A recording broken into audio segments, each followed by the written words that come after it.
It was a warm Saturday afternoon, the kind of day that was supposed to be calm, peaceful, and ordinary.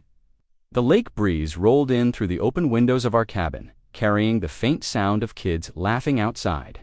My daughter was inside painting, and my 8-year-old son, Ethan, was out in the yard tossing a baseball with a couple of neighbor kids. I remember standing by the kitchen counter, pouring a glass of iced tea when it happened.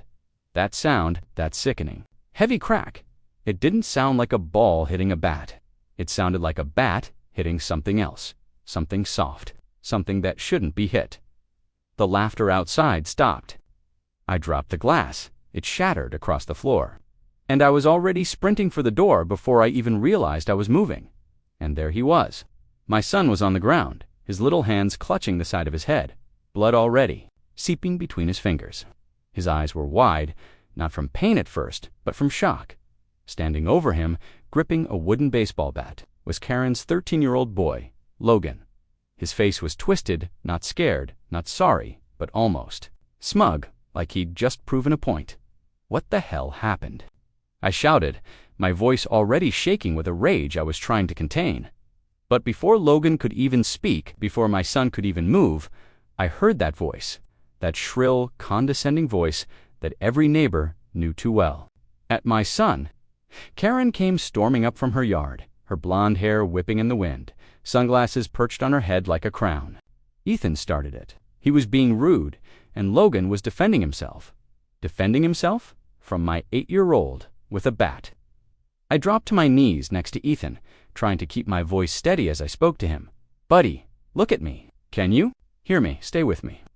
His breathing was shallow, his eyes blinking slow. The blood was thicker now. I knew head injuries. I'd seen them before, too many times, but it's different when it's your own child. I turned to Karen, call an ambulance. Now, but she just crossed her arms, smirking like this was all some neighborhood drama that I'd overreacted to. You're not blaming my son for your bad parenting, she spat. Ethan's fine. Kids get bumps, and that's when something inside me snapped, because Karen had no idea. No idea who she was talking to. No idea that before moving to this quiet lakeside town, I'd spent 15 years in a career where I'd faced down gang members, armed criminals, and hostage situations. No idea that I was former SWAT. And now, she had no idea just how far I was willing to go to protect my son. I scooped Ethan into my arms, careful to keep his head steady. His small frame felt weightless, but his blood soaked into my shirt. Warm and terrifying. Karen was still talking. Still throwing accusations like rocks, but her voice faded into the background. My only focus was getting my boy to safety. Opened the back door of my truck, laying him across the seat, my hands trembling as I fastened the seatbelt loosely over him. His eyes were half-lidded now, and his lips were pale. Stay with me, buddy, I whispered, forcing a calm I didn't feel. As I started the engine, Karen stepped into my path like she was the gatekeeper of this road. She pointed at me, her voice cutting through the sound of my roaring engine. You so much as touch my kid, I'll have you arrested, she shouted. You think your threats scare me? This is my neighborhood, not yours. That word threats nearly made me laugh. I wasn't threatening. Not yet. I swerved around her and tore down the dirt road, my tires spitting gravel behind me. Every bump felt like it jolted through my son's body. I kept glancing back at him, praying the hospital wasn't too far when we arrived. Nurses rushed him into the ER. The smell of antiseptic hit me like a wall, and the sound of the monitors brought back memories I'd locked away. Memories of holding wounded teammates watching seconds decide life or death. The doctor met me outside. The room, his expression grim. He's got a severe concussion. Possible skull fracture. We're taking him for a CT scan right now. I nodded, my jaw so tight it ached. Do what you have to do. Just save him. While I waited, I pulled out my phone. My hands were steady now. Too steady the way they used to be when I was about to breach a door. I called the sheriff's office, not 911, not the regular deputies. I still had contacts. When my old partner picked up, his voice was warm, familiar. Haven't heard from you in a while? Everything okay? No, I said flatly. A kid assaulted my son with a baseball bat. He's in the hospital. I need this handled fast. There was silence on the other end. Then a low growl. Give me names. I gave him both Logan and Karen. And right then, I made a decision. This wasn't just about getting justice for my boy. It was about making sure Karen and her son never did this to anyone else. And I was going to use every skill I had to make that happen. By the time I got back to the cabin that evening, the sun was low and the lake had turned dark, reflecting the mood I was in. Ethan was stable in the hospital, sedated and under close watch, but my hands still shook when I thought about the blood in my shirt. I barely stepped onto the porch before I saw her. Karen, standing in my driveway like she owned it, phone in hand, a smug smile plastered on her face. "You're in trouble now," she called out, her voice dripping with fake pity. "I've already talked to half the neighborhood. Everyone knows Ethan was bullying Logan. The police will hear the truth before you can spin your little story." I stared at her, my expression unreadable. She mistook my silence for fear. "You used to be law enforcement, right?" she went on. "Yeah, people talk. You should know better than to harass a child." My jaw tightened. She'd done her homework, but she had no idea she was playing a game she couldn't win. I didn't answer her. Instead, I walked past her, unlocked my front door, and stepped inside without a word, and then I started planning.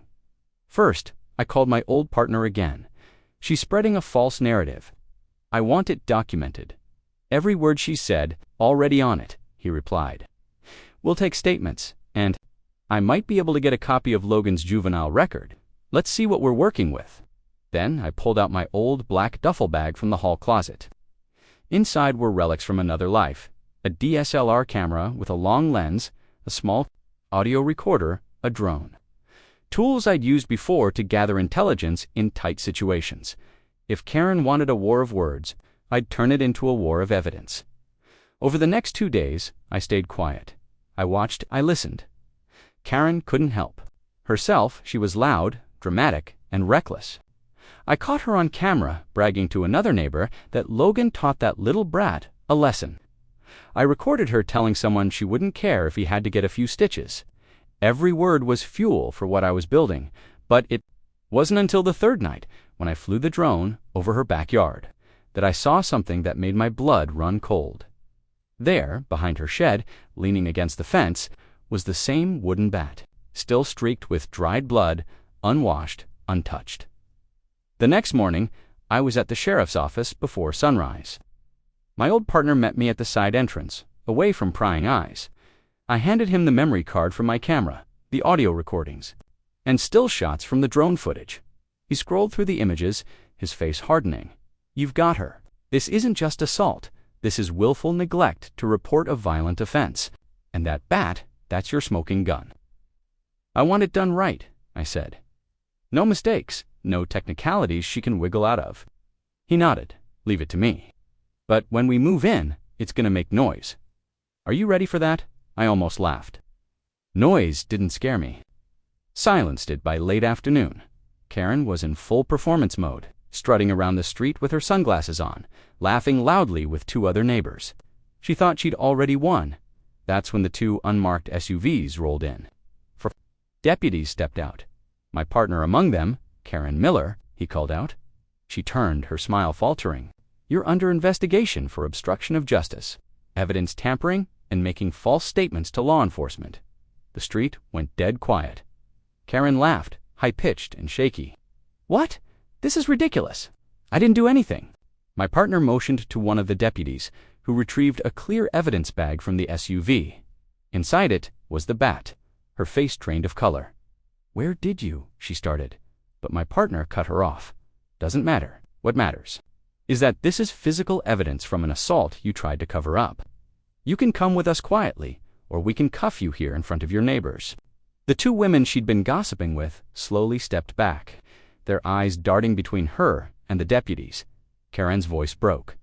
I didn't mean for it to go that far, but she didn't realize every word she was saying now was being recorded, and every word was another nail in the coffin of her defense. As they led her to the SUV, she turned and locked eyes with me. "This isn't over," she hissed.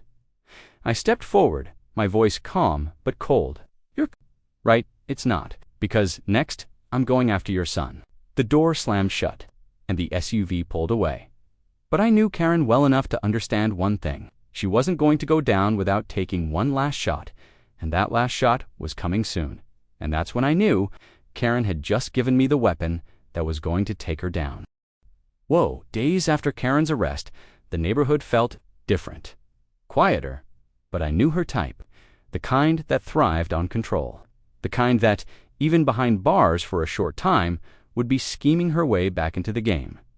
Sure enough, on the third morning, I got the call. "She's out on bail," my partner said, "and she's already been making noise." Something about retaliation. I didn't need him to spell it out. Retaliation meant one of two things: property damage, or coming after my family directly. Either way, I was ready that night. I stayed up on the porch, a cup of black coffee in one hand, my other hand resting near the pistol I legally carried. The lake was calm, but the woods beyond it seemed to hold their breath. Around 2 a.m., I heard it. Footsteps, slow, deliberate. Coming from the side of the house, I stepped into the shadows, my training kicking in. My breathing slowed. My vision narrowed to the sound and the faint movement in the dark. And then I saw her, Karen, hoodie pulled over her head, crouched low, carrying a can of gasoline. She made it halfway to my truck before I spoke. "Don't move." She froze, turning toward the sound of my voice. In the dim light, I saw her eyes wild, cornered, and desperate. "What are you going to do?" she hissed. "Shoot me. Everyone already knows you're dangerous." I stepped forward, slow and steady, until I was just a few feet away. "No, Karen, I'm not going to shoot you. I'm going to let you bury yourself." That's when I pointed.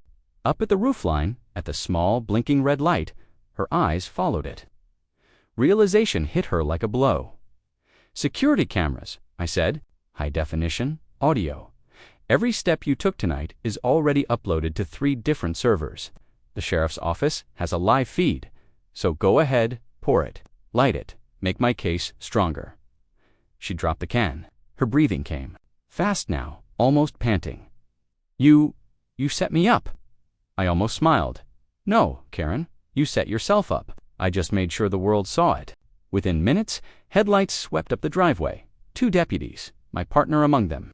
They'd been parked just a street over, waiting for my signal. Karen didn't fight this time. She just glared at me as they cuffed her, her voice a low growl. "You think this is the end? People like me, we never stop." I stepped closer, my voice barely above a whisper. "People like me don't stop either. The difference is, I win." The SUV pulled away, taillights fading into the night. Looked out over the lake, the reflection of the moon rippling on the water, and thought about Ethan, safe now, healing. And I knew one thing for certain: if anyone else ever came for my family, they'd find out the same thing Karen did.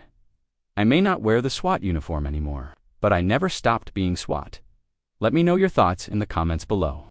And if you want more real-life stories like this, don't forget to like, subscribe, and turn on the notification bell so you never miss the next one. Your opinion matters. I read every single comment.